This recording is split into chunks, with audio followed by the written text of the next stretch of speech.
iOS 18.5 അപ്ഡേറ്റിലൂടെ ഐഫോണിൽ വരുന്ന പ്രധാന മാറ്റങ്ങളെക്കുറിച്ചാണ് ഈ ഒരു വീഡിയോ. എല്ലാവർക്കും ടെക്നോ പ്ലസിന്റെ പുതിയൊരു വീഡിയോയിലേക്ക് സ്വാഗതം. ഐഫോൺ അപ്ഡേറ്റുകളിൽ ഏറ്റവും വലിയ അപ്ഡേറ്റ് വരുന്നത് സെപ്റ്റംബർ മാസത്തിലാണ്. ആ ഒരു അപ്ഡേറ്റിന് വേണ്ടിയിട്ടുള്ള ഒരുക്കങ്ങൾ തുടങ്ങുന്നത് ഏകദേശം ജൂൺ മാസം മുതലാണ്.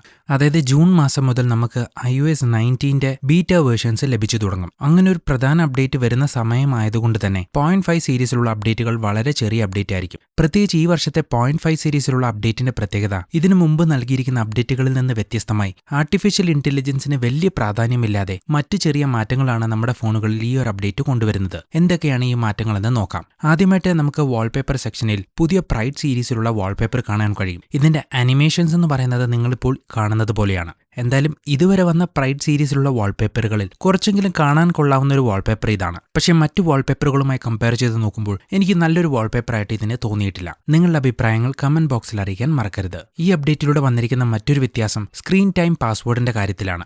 അതായത് ഐഫോൺ ഉപയോഗിക്കുന്ന ചിലർക്കെങ്കിലും അറിയാമായിരിക്കും, ഒരു ഫാമിലിയിലുള്ള കുറേ പേർ ഐഫോൺ യൂസ് ചെയ്യുകയാണെങ്കിൽ അവരെ എല്ലാവരും ഒരു ഫാമിലി അക്കൗണ്ടിലേക്ക് കൊണ്ടുവരാൻ കഴിയും. അങ്ങനെ ചെയ്യുമ്പോൾ ഒരുപാട് ഗുണങ്ങളുണ്ട്. അതായത് ആരെങ്കിലും ഒരാൾ പർച്ചേസ് ചെയ്യുന്ന ആപ്ലിക്കേഷൻ തന്നെ മറ്റെല്ലാവർക്കും യൂസ് ചെയ്യാൻ കഴിയുമെന്നുള്ളതാണ് ഇതിന്റെ ഏറ്റവും വലിയ ഗുണം.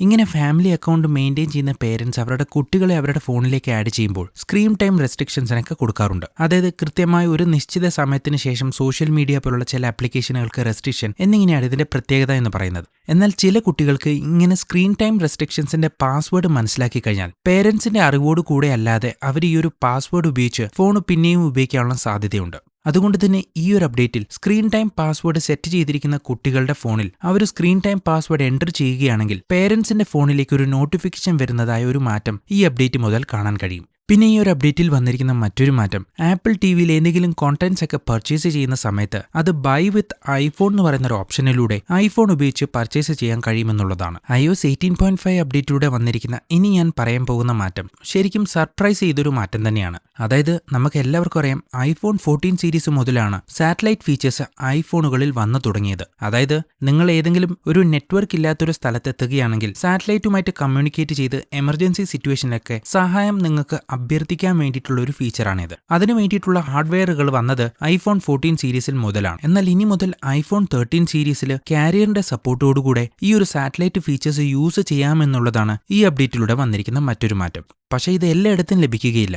എലോൺ മസ്കിന്റെ സ്പേസ് എക്സുമായിട്ട് ബന്ധപ്പെട്ട് നിൽക്കുന്ന സ്റ്റാർലിങ്കുമായിട്ട് ടൈപ്പുള്ള കാരിയേഴ്സ് മാത്രമേ ഈ ഒരു കാര്യം സപ്പോർട്ട് ചെയ്യുന്നുള്ളൂ. അതായത് യുഎസിലുള്ള T-Mobile, ഓസ്ട്രേലിയ, ന്യൂസിലൻഡ് എന്നീ രാജ്യങ്ങളിലെ ചില കാരിയർ പ്രൊവൈഡേഴ്സാണ് ഇത് സപ്പോർട്ട് ചെയ്യുന്നത്. കാരിയർ പ്രൊവൈഡേഴ്സിനെ പറ്റി പറയുമ്പോൾ ഇന്ത്യയിലും ഇതേപോലെ കാരിയർ പ്രൊവൈഡേഴ്സിലൂടെ വരുന്ന ചില മാറ്റങ്ങളുണ്ട്. ഒന്നാമതായിട്ട് ജിയോ ഫോൺ അവരുടെ ഫോണുകളിൽ RCS മെസ്സേജ് സപ്പോർട്ട് ചെയ്യും എന്നുള്ളതാണ്.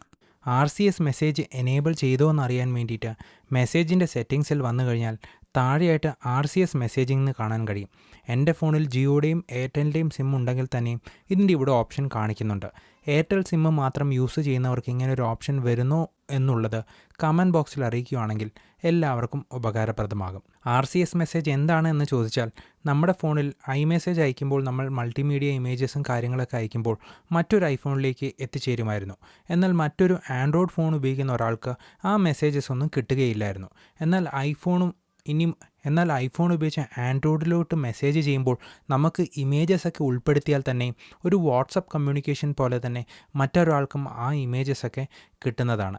എന്നാൽ ആൻഡ്രോയിഡ് ഫോണിലും ഈ ഒരു RCS മെസ്സേജ് എനേബിൾ ചെയ്തിരിക്കണം എന്ന് മാത്രമേ ഉള്ളൂ. ഇതേപോലെ തന്നെ എയർടെല്ലിലും കാരിയർ പ്രൊവൈഡറിൻ്റെ ഒരു വ്യത്യാസം വന്നതായി കാണാൻ കഴിയും. മൊബൈൽ സർവീസിൽ വന്ന് എയർടെൽ സിമ്മിൻ്റെ സെറ്റിംഗ്സ് പേജിൽ വന്നു കഴിഞ്ഞാൽ വോയിസ് ആൻഡ് ഡേറ്റ എന്ന് പറയുന്ന ഓപ്ഷനിൽ താഴെയായിട്ട് 5G സ്റ്റാൻഡ് അലോൺ എന്ന് പറയുന്ന ഓപ്ഷൻ കാണാൻ കഴിയും. അതായത് നിങ്ങളുടെ ഫോണിൽ 5G ഡേറ്റ മാത്രം ഉപയോഗിക്കാൻ വേണ്ടിയിട്ടാണ് ഇങ്ങനൊരു ഓപ്ഷൻ കൊടുക്കുന്നത്. എൻ്റെ ഈ ഒരു ഫോണിൽ ഈ ഒരു സിം അത് സപ്പോർട്ട് ചെയ്യുന്നില്ല എന്നാണ് കാണിക്കുന്നത്. ഒരുപക്ഷെ ഞാൻ ഉപയോഗിക്കുന്നത് പഴയൊരു സിം ആയതുകൊണ്ടായിരിക്കും ഇങ്ങനെ വരുന്നത്. നിങ്ങളുടെ ഫോണിൽ ഇത് എനേബിൾഡ് ആണോ എന്നുള്ളത് കമന്റ് ബോക്സിൽ അറിയിക്കുക. എന്നാൽ ഇത് ചെയ്യുമ്പോൾ ബാറ്ററി ഏറ്റവും കൂടുതൽ കൺസ്യൂം ചെയ്യും എന്നുള്ളത് കൊണ്ട് തന്നെ പലപ്പോഴും നമ്മുടെ ആവശ്യങ്ങൾക്ക് ചിലപ്പം LTE തന്നെ മതിയാകും എന്നുള്ളത് കൊണ്ടും ഇത് സാധാരണ ഓഫ് ചെയ്തിടാനാണ് എൻ്റെ ഒരു റെക്കമെൻഡേഷൻ എന്ന് പറയുന്നത്. സെറ്റിംഗ്സ് പേജിൽ വന്നിരിക്കുന്ന മറ്റൊരു മാറ്റം, സെറ്റിംഗ്സിൽ ജനറൽ ഓപ്ഷനിൽ വന്ന് ആപ്പിൾ കെയർ ആൻഡ് വാറന്റി എന്ന് പറയുന്ന ഓപ്ഷനിൽ വന്നു കഴിഞ്ഞാൽ ഇവിടെ iOS 18.4 കമ്പയർ ചെയ്ത് നോക്കുമ്പോൾ വിഷ്വലി ചില മാറ്റങ്ങൾ വന്നതായി കാണാൻ കഴിയും. ഇതിന്റെ ചില ഡീറ്റെയിൽസും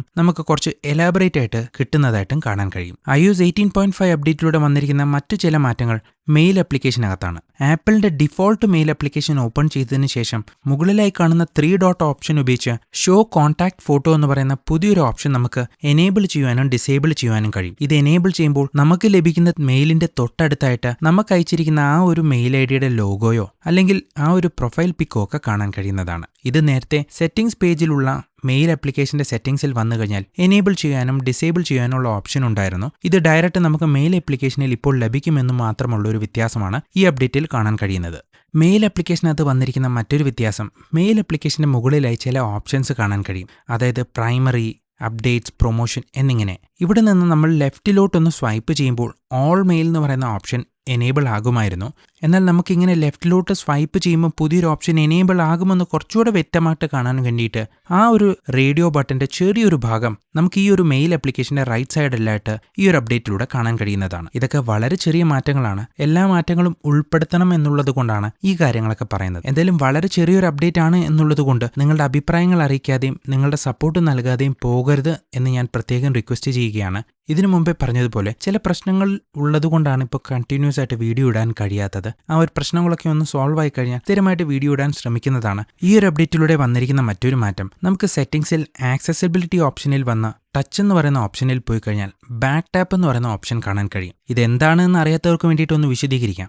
നമ്മുടെ ഫോണിൽ പുറകിലായി ഒന്ന് ഡബിൾ ടാപ്പ് ചെയ്യുമ്പോഴോ ട്രിപ്പിൾ ടാപ്പ് ചെയ്യുമ്പോഴോ ഏതെങ്കിലും ആപ്ലിക്കേഷൻസോ ഷോർട്ട് കട്ട്സോ ഒക്കെ എനേബിൾ ചെയ്യാൻ വേണ്ടിയിട്ടുള്ള ഒരു അഡീഷണൽ ഓപ്ഷനാണിത്. അങ്ങനെ നമ്മൾ ഡബിൾ ടാപ്പോ ട്രിപ്പിൾ ടാപ്പോ ചെയ്യുമ്പോൾ ഇതേപോലെ ഒരു ബാനർ കാണിക്കാൻ വേണ്ടിയിട്ട് ഒരു ഓപ്ഷൻ ഇപ്പോൾ ലഭ്യമാണ്. അതായത് ബാക്ക് ടാപ്പ് എനേബിൾ ആയതുകൊണ്ടാണ് ഒരു ആപ്ലിക്കേഷൻ ഓപ്പൺ ആയതെന്നോ അല്ലെങ്കിൽ ഒരു ഷോർട്ട് കട്ട് റൺ ആകുന്നതോ എന്നൊക്കെ കാണിക്കാൻ വേണ്ടിയിട്ടാണ് ഈ ഒരു മാറ്റം വന്നിരിക്കുന്നത്. പക്ഷേ ഈ ഒരു ആനിമേഷനും ഈ ഒരു ഇമേജും വന്നിരിക്കുന്ന രീതി ഒട്ടും ഇഷ്ടപ്പെട്ടില്ല. ഞാൻ എന്തായാലും ഇത് ഡിസേബിൾ ചെയ്തിടാൻ തന്നെയാണ് ആഗ്രഹിക്കുന്നത്. എന്തായാലും iOS 18.5 അപ്ഡേറ്റ് എന്ന് പറയുന്നത് വളരെ ചെറിയൊരു അപ്ഡേറ്റ് ആണ്. ഇനി മേജർ ആയിട്ടുള്ള ഒരു അപ്ഡേറ്റ് വരുന്നത് നമുക്ക് 19 സീരീസിലെ അപ്ഡേറ്റ് മാത്രമാണ്. ഇതോടുകൂടെ ഒരു കാര്യം വ്യക്തമായി, iPhone 16 സീരീസിൽ ആപ്പിൾ പ്രോമിസ് ചെയ്ത ആപ്പിൾ ഇന്റലിജൻസിന്റെ എല്ലാ മാറ്റങ്ങളും നമ്മുടെ ഫോണുകളിൽ വന്നു കഴിഞ്ഞു. ഇപ്പോഴും അതൊരു ബേറ്റ വേർഷനിൽ തന്നെയാണ് നിൽക്കുന്നത്. ഇതുവരെയും ഞാനൊരു iPhone 16 ഫുൾ റിവ്യൂ വീഡിയോ ഇട്ടിട്ടില്ല. അതിന് കാരണം iPhone 16 ആപ്പിൾ സെല്ല് ചെയ്തത് പ്രോമിസിന്റെ അടിസ്ഥാനത്തിലാണ്. അതായത് ഞങ്ങൾ ഇന്ന കാര്യങ്ങൾ നൽകുമെന്നുള്ളത് കൊണ്ട്. അതുകൊണ്ട് പൂർണ്ണമാകാത്തൊരു ഡിവൈസ് ആയിരുന്നു ഞാൻ ഇതുവരെയും യൂസ് ചെയ്തത്. അതുകൊണ്ട് തന്നെ ഒരു iPhone 16 വെർത്തായിട്ടുള്ളൊരു ഫോണാണോ എന്നുള്ളത് വ്യക്തമായി റിവ്യൂ ചെയ്യേണ്ട ഒരു സമയം ഇനിയാണ്. iPhone 16 കഴിഞ്ഞ 6 മാസത്തെ എക്സ്പീരിയൻസും അതേപോലെ തന്നെ ആപ്പിൾ ഇന്റലിജൻസിനെ കുറിച്ച് അൺബയസ്ഡ് ആയിട്ടുള്ള ഒരു ഒപ്പീനിയനും ചേർത്ത് ഉടൻ തന്നെ ഒരു വീഡിയോ ഇടാൻ ഞാൻ ആഗ്രഹിക്കുകയാണ്. നിങ്ങളുടെ അഭിപ്രായങ്ങൾ ഇതിനെക്കുറിച്ച് കമന്റ് ബോക്സിൽ അറിയിക്കാൻ മറക്കരുത്. നിങ്ങൾ ഇനിയും സപ്പോർട്ട് നൽകുമെന്ന് വിശ്വസിക്കുന്നു. പുതിയൊരു വീഡിയോയുമായി നമുക്ക് വീണ്ടും കാണാം.